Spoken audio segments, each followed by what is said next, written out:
I'm Joost from Kids Toy Studio and I'm here with the EBL AAA batteries.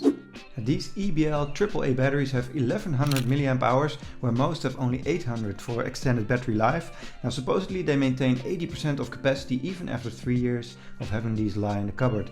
Now I haven't tested this, but I have been using them for quite a while without any problem. Now if you have a lot of electric toys like us, you really need a lot of batteries. So we went through a lot of batteries before we bought these rechargeable ones.